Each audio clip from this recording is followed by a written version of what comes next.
না, ভোটের আগে হয়নি। এই পার্থভূমি ঘিরে যাওয়ার ভয়তেই এইসব অশান্তি করাচ্ছে। ওর তো যে সাদা চেহারা বানাবার চেষ্টা করেছিল আজকে পুরো কালি লেগে গেছে।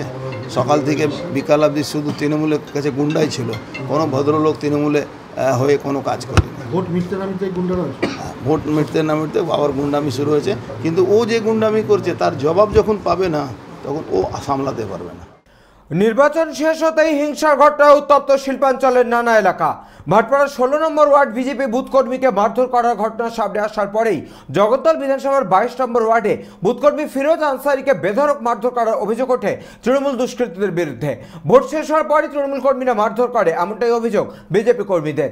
যদিও তার সাথে দেখা করতে যান ব্যারাকপুরের বিজেপি প্রার্থী অর্জুন সিং এবং লোকসভা নির্বাচনের এজেন্ট প্রিয়াঙ্গু পান্ডে। গুরুতর আহত হয় ফিরোজ আনসারি। তাকে ব্যারাকপুরের বিজেপি প্রার্থী দেখতে গিয়ে বলেন, ওরা হারার ভয়ে এইসব মারধরের ঘটনা ঘটাচ্ছে, মানুষ প্রতিরোধ গড়ে তুললে তখন অসুবিধা হয়ে যাবে। ভোট শেষ হয়ে গেছে, আমরা বসেছিলাম ওইখানে, বসে বন্ধুবান্ধবের সাথে বসে একটু আড্ডা মারছিলাম। আর 8টার সময় আমাদের আজান হয়, এই 8টার অপেক্ষা করছিলাম, আজান হলে আমি নমাজ পড়তে যেতাম।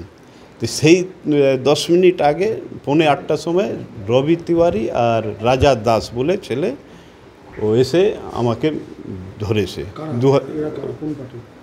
এরা কোন পার্টি, তো তৃণমূলের সমর্থক আর কি। আর এখানে 2016 সালে কি একটা ঘটনা, আমার স্ত্রী কাউন্সিলর ছিল, সেই সময় কি একটা ঘটনা হয়েছিল, চুরি টুরি কেসে রাজা দাস ধরা পড়েছিল। ওকে হয়তো আমাদের তরফ থেকে 2-4 ঝাপন মার খেয়েছিল। সেই নিয়ে ইস্যু নিয়ে আজকে আমার উপর অ্যাটাক করেছে ওরা।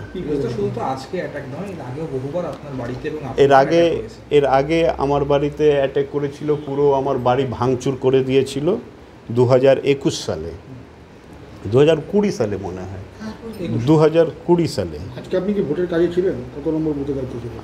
আমি ছিলাম ওই আপনার 126 নম্বর বুথে ছিলাম। আর সেই সময় ভাঙচুর করেছিল আমার মা, 82 বছর বয়স, বম মেরেছিল। না, আজকে তো আর কিছু হয়নি। আমার সাংসদ আশ্বাসন দিলেন, যা তোমার উপর অত্যাচার হয়েছে তার মানে হিসাব হবে। হ্যাঁ, অভিযোগ দায়ের করব, আমরা অভিযোগ করব, থানার কাছে আমরা FIR করব। কোন পার্টি করবেন? আমি অর্জুনদার সাথে আছে, বিজেপি। ফিরোজ নাম আছে আমাদের, ওর স্ত্রী কাউন্সিলরও ছিল 22 নম্বর ওয়ার্ডে, খুশবু নিশা। তো পারিবারিক সম্বন্ধ, আমার সঙ্গে পলিটিক্যাল সম্বন্ধ পরে, ফার্স্ট আমার ও পরিবারের লোক, ও আমাদের বুথে বুথে কাজ করেছে। তাকে ওই রাজু দাস আর একটা রাজা দাস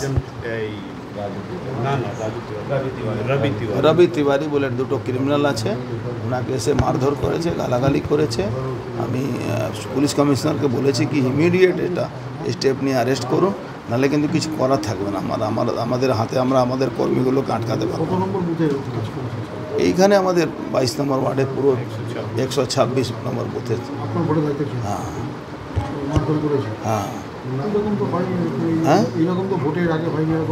না, ভোটের আগে হয়নি। এই পার্থভূমি ঘিরে যাওয়ার ভয়তেই এইসব অশান্তি করাচ্ছে।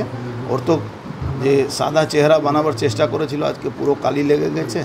সকাল থেকে বিকাল অবধি শুধু তৃণমূলের কাছে গুন্ডাই ছিল, কোনো ভদ্রলোক তৃণমূলে হয়ে কোনো কাজ করেনি। ভোট মিটতে না মিটতে গুন্ডারা ভোট মিটতে না মিটতে আবার গুন্ডামি শুরু হয়েছে। কিন্তু ও যে গুন্ডামি করছে তার জবাব যখন পাবে না তখন ও সামলাতে পারবে না। ভাটপাড়া থেকে হিমাদ্রি সরকার ভট্টের রিপোর্ট, চ্যানেল 24/7। মসনদ দখলের লড়াই 2024 দেখতে চোখ রাখুন চ্যানেল 24/7 এর পর্দায়। সিংহাসনের মহাসংগ্রাম